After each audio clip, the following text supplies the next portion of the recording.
A lot of people look at me as an MPC guru because I thoroughly enjoy using it to make music on a daily basis. However, that's far from the point. There was a particular time where I struggled in the basic fundamentals of using the MPC, and there was a lot of tips and tricks that I had to learn and develop and that I didn't even know because of other real MPC gurus that taught me a thing or two about how to use it. So I want to go ahead and share to the community a couple of tips that I think will help you build your workflow and the fundamentals that is necessary. If you're looking for further information, I will have a link in the description box to all of my masterclasses except for the MPC that I will use in this video, which is the MPC Key 37. I will have a masterclass for that. One of the things I want you to understand is that every single MPC carries the same basic workflow. The only difference is how it's laid out and some of the features that are on the actual unit itself. But the basic workflows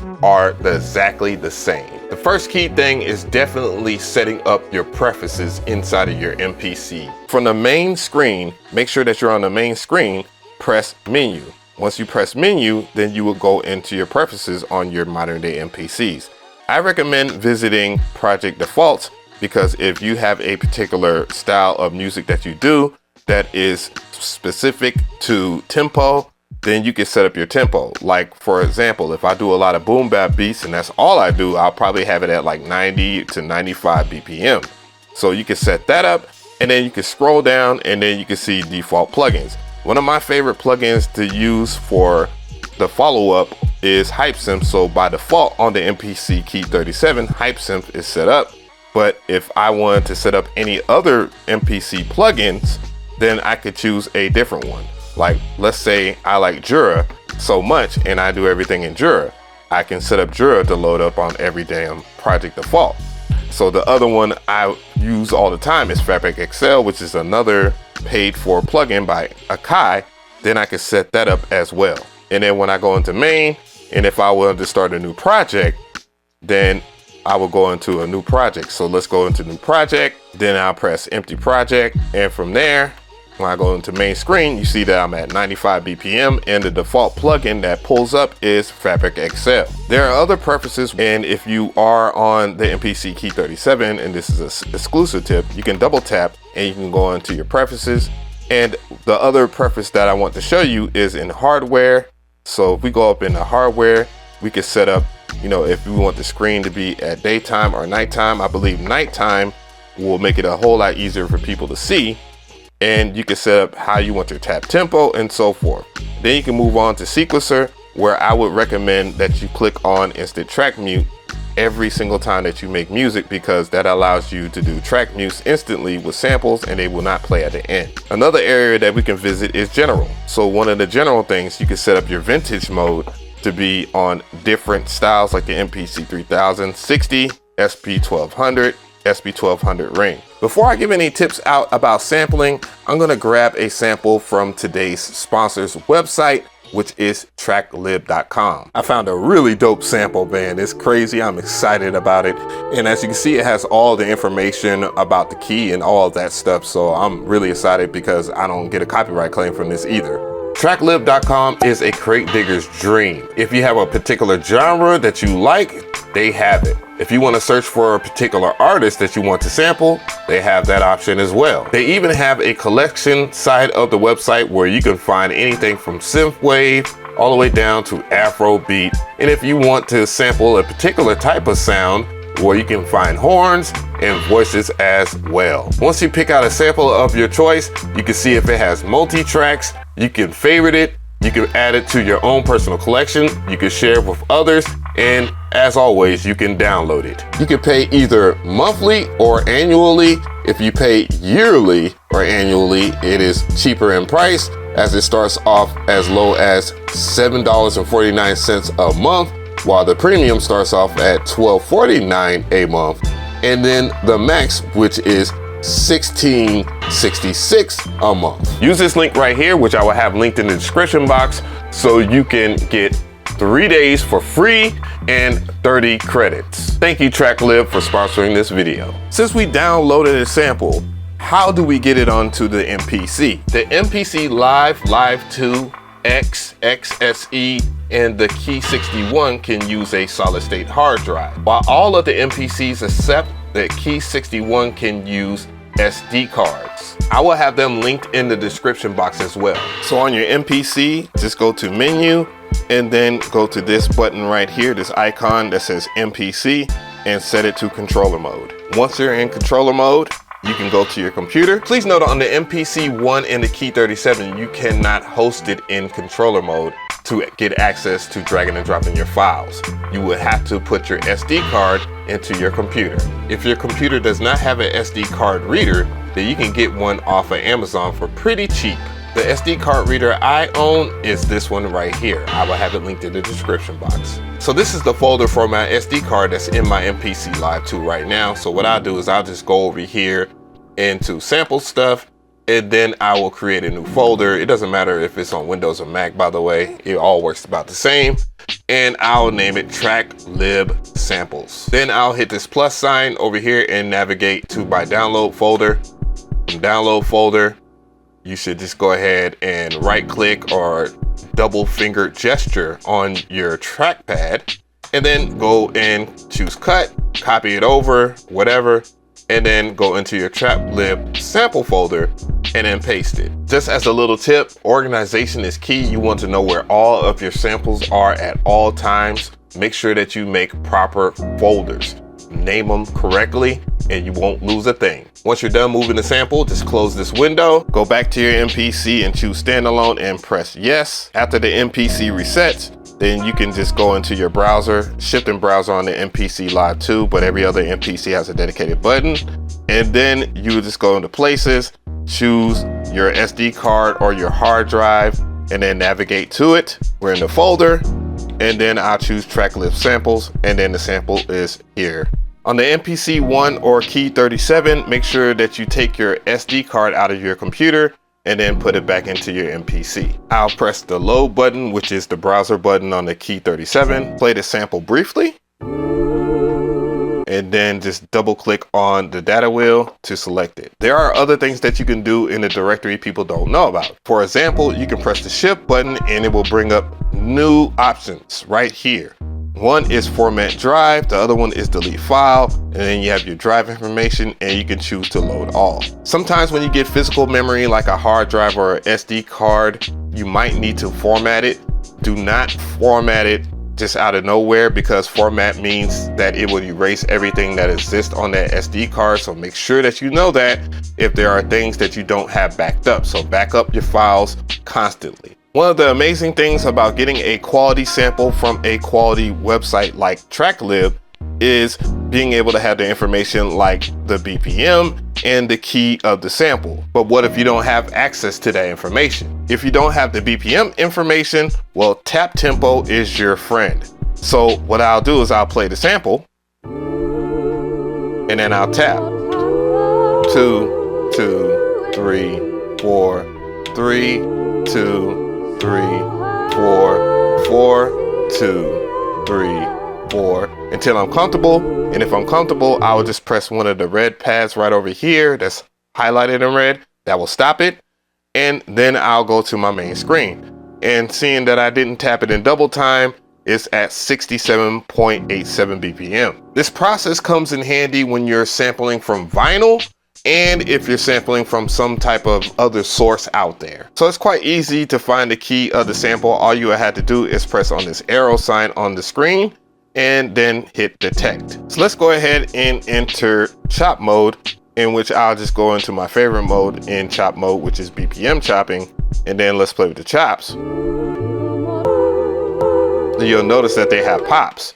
Now I can adjust them using the Q links over here, but the biggest issue is the popping. So what I'll do is I'll press shift and then I will select zero snap, which snaps everything to the zero part of the grid.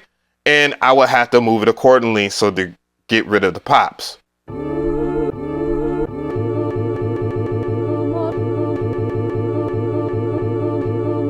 The other thing you might notice about that dope sample is that it doesn't have much variety. And this is how you can spice it up. So I have all my chops, but as you can hear, there's a lot of repetition in it. And maybe I want to go ahead and just press shift right over here and then we can go and process. The difference between this processing is that it's doing it per chop. So from doing per chops, I can do different things, like I can lower the pitch on this one right here. I'll have it down 12 semitones there, which will make it a lower octave, and it sounds like this. Also, I can go back into processes, and then I can do something totally different with it and do a reverse on a particular chop. Once that chop is there, you can hear it. Let's go ahead and reverse this chop right over here and process, do it. And it gives it a different flavor. I recommend trying out different combinations of different effects in processing, just so you can really manipulate the sample. Let's go ahead and pick out these drums right here, which is from the Marco Polo MPC expansion on Akai Professional, which begs the question, should you use drums first or should you make the melody first? I'm a drums first type person, so what I'll do is I'll lay down the drum line.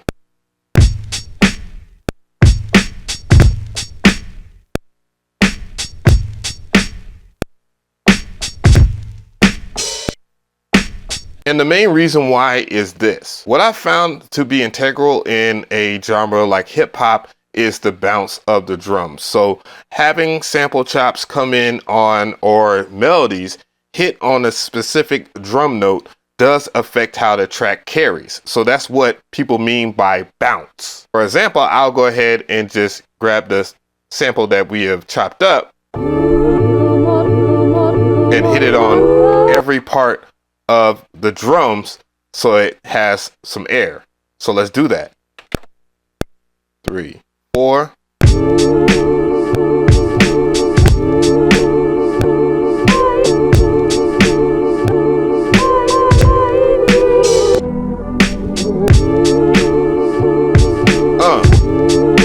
Not to say that it would be impossible to get kind of that feel from doing the melodics first. However, I find it to be easier to trace along the drums to get a specified bounce, especially for the head nod factor.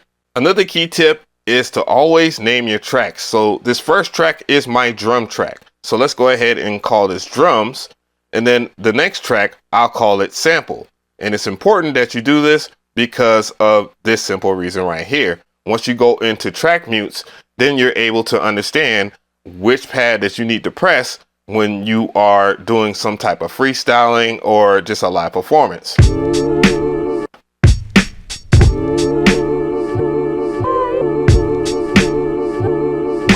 But what if you don't want all of your drum tracks to be in one track mute or in one program? Well, it's time for you to learn to explode. So all you have to do is go into main and then choose your drum track. Again, what's important about naming your tracks is right there. Press the pencil sign and then choose explode. Once you press explode, then you will see additional tracks created that has split this track up. So now you could do things like this in track mute. That's the kick.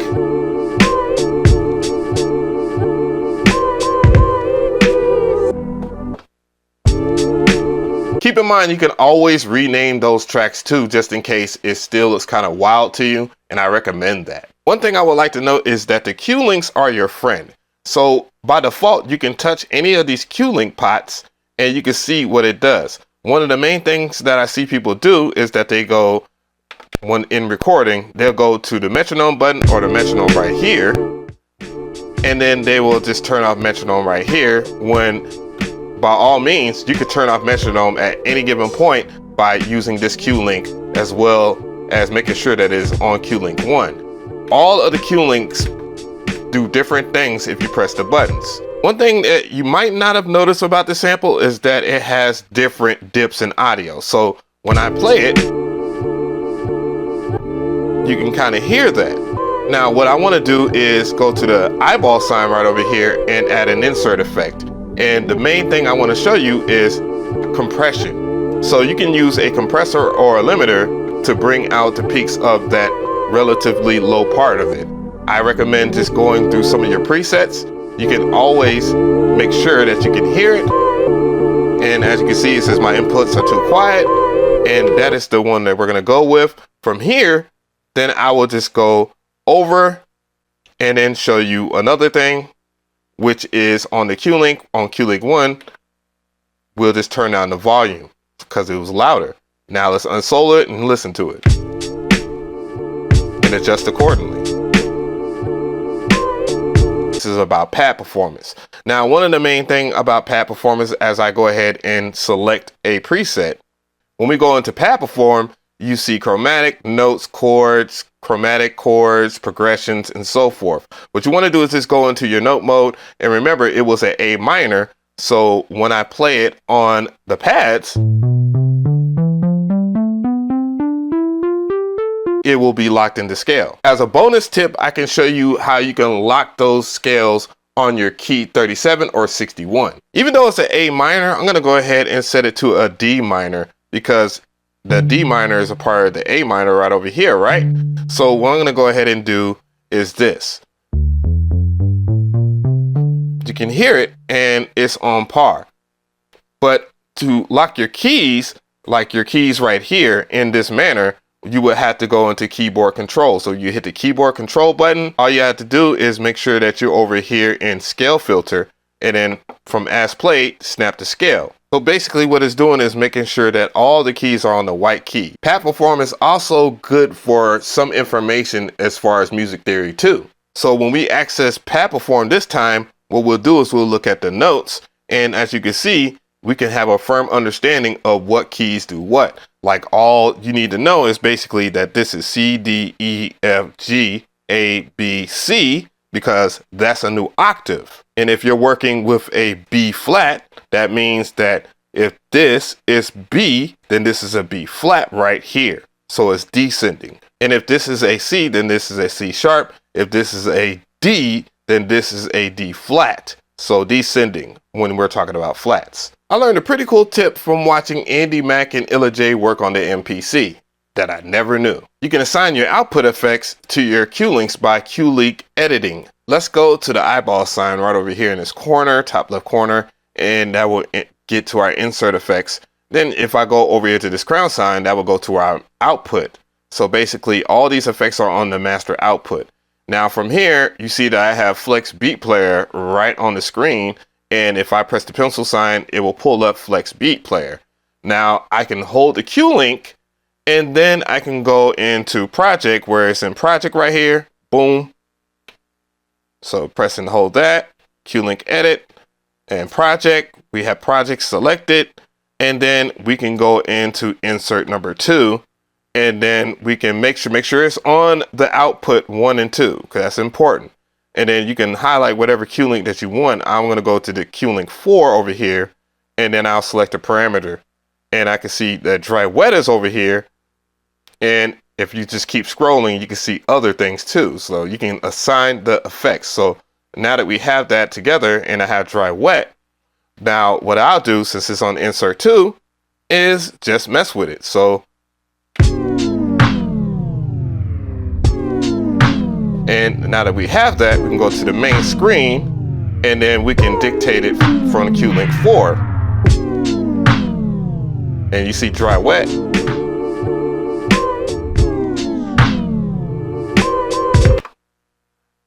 Now let's go into Flex Beat Player and let's mess with one of the effects again. Let's do Scratch Pattern 4. And now from here, I can go back into main, and since I have the Q link assigned, go to Q link button number 4 here, and then you can see where you have your dry wet. Remember,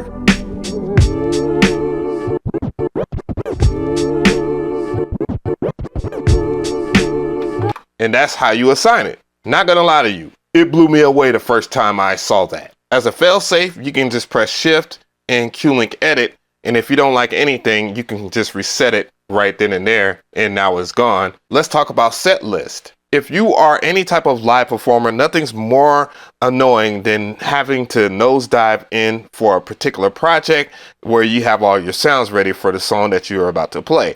So what Akai did was add a feature which on the key 37 and 61, you have a sounds button you can click, and then you can hit set list. While on the MPC Live X01, the other ones or whatnot, I'm not going to go into the spiel, you can just press menu and then hit sounds right over here, and you can go into your set list. And then what you ultimately will understand is that once you press and hold on this part of the screen, you can choose a project and then load it up in there so that you have it ready to go. This leads to less kind of improvising or whatnot, while someone like a keyboard player that relies on pulling up a project in between it and it might take too long, well, it just shortens the time immediately. Similar to making up a set list, anybody that makes music all the time has sounds that they default go to or enjoy, and that's where you can use the favorite settings. So on the MPC Key 37 and 61, there's a dedicated button right over here. If you press Shift and Sounds, and it'll pull you up to your favorite presets. Now on any other MPC or all the MPCs, you universally can make something a favorite by hitting that star sign. So from here, all you would do is hold one of these empty blocks, and then you can save the preset, which is my favorite bass that I use all the time. I recommend, if you make beats on the MPC, to do that so that you can speed up the workflow. Another similar feature that plays into favorites and sounds and stuff like that is being able to split your keys. Now on the Key 37 is not a lot of keys. There's 37 keys, but on the Key 61, there are 61 keys, where you just go into your sound. So just press over here in the main menu. Let's go into sound to access it. And then we'll select key ranges. And from key ranges, you see that it's set everything all onto one entire key, where you can actually dictate where you want the octaves to be by sliding left and right. So let's say if one part of the section is just drums, then you might just have all your drums on this one section over here so that you can play them live, while the other part, where someone's playing on the Key 61, can play like the bass line or whatever part that they're playing.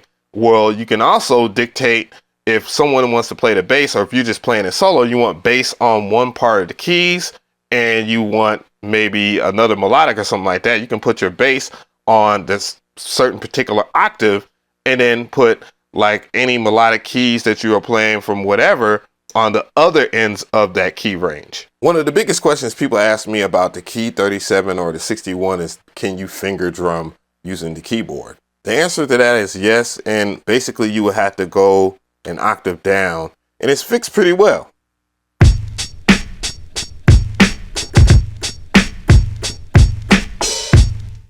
Keep in mind that I'm using a MPC expansion that's routed correctly on the pads, and so I can get the same response. It also goes without saying that you can play samples on the keys too.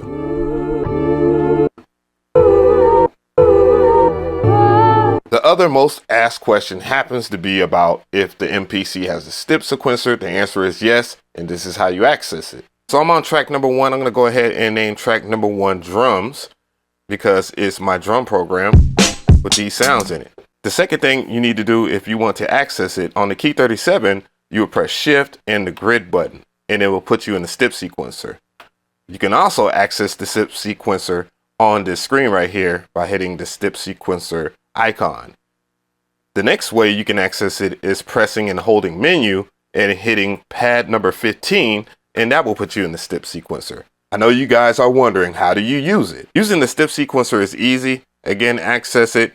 You can go and press pad select, so you select that drum so you can hear it, and then you can also lay it out. So I'm on this track right here, which has, I'm going to put it in 1 and 3. Then I will put it into maybe 9 there. Maybe that makes sense. I believe so. And then I'll go and I will select another pad that has a snare. I will put it on 5 and 13. So if I was to play the sequence by pressing play start, then you see that you can step sequence that way. You can also do it on the pads too. You would just have to take off pad select, and then you can enter in your snares and take them out as well, respectfully. And if you need to move it over, then you go into bars right over here, and then you can pretty much rinse and repeat the process. Another thing that you could do inside of the sequencer is you can change the velocity, the probability, ratcheting, And if you have any existing automations, you can step edit your automation. Last but not least, if you want to clear any of your sequences, then you would just hit clear. And then if you need to go back to a certain part of the sequence here, you go into pad select, and then you will be able to do the exact same thing. So there's nothing on the step sequencer anymore. I know a lot of people aren't comfortable with doing unquantized beat production, but they want that humanized feeling. There is an easier way to do that. So I have this drum line and it sounds like this.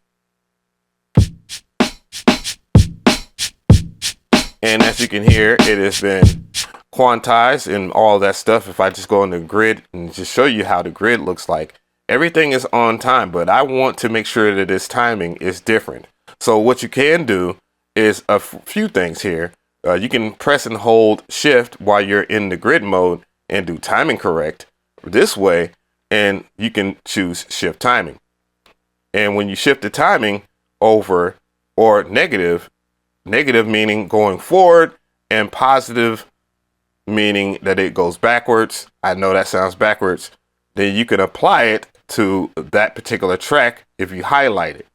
So if I hit do it, then you can see that the timing has shifted and everything is not on time. So let's hear that.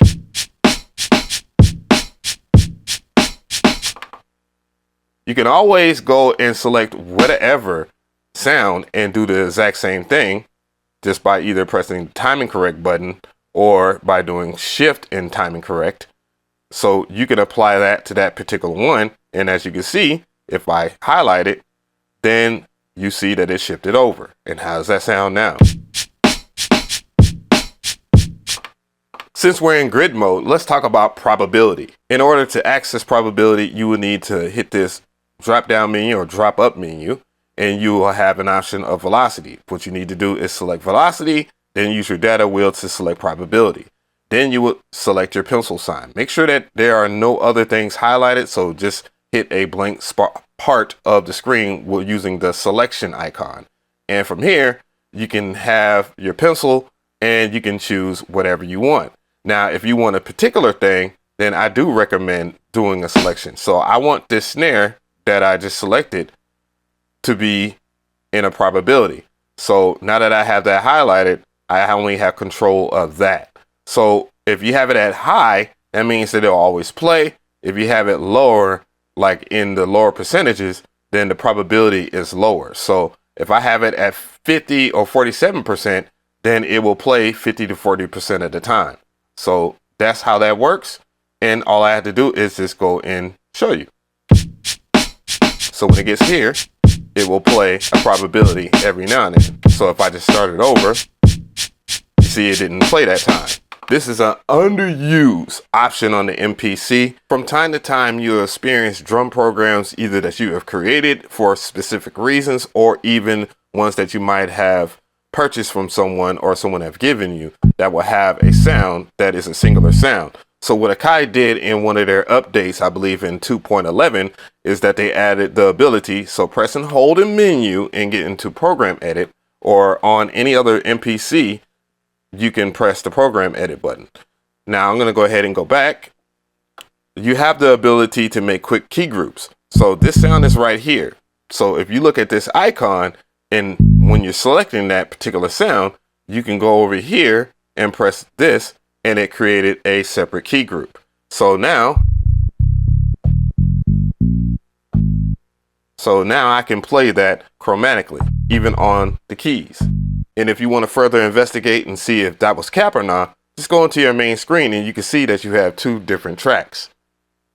And now it's on a key group. A lot of people ask me, what is my favorite Akai professional MPC expansion? And it's hard for me to answer that because I like a whole bunch of them. So I'll just break it down by genre. Just to start things off, if you do any boom bap or kind of hip hop related stuff, whether it be West Coast or East Coast, I definitely think that Marco Polo's Present series, I think you should get the whole entire bundle. I do have Pad Thai 1 through 3. I purchased them myself. And I have MXX Audio's collection if you want to do some different stuff, like with hip hop. It's always kind of left field, and I always respect that about them. And just to be safe and do some modern day music styles, then Snipe Young's collection is really dope too. I do recommend these bundles always if you want to save some money. But if you want to get them individual, I do recommend that as well.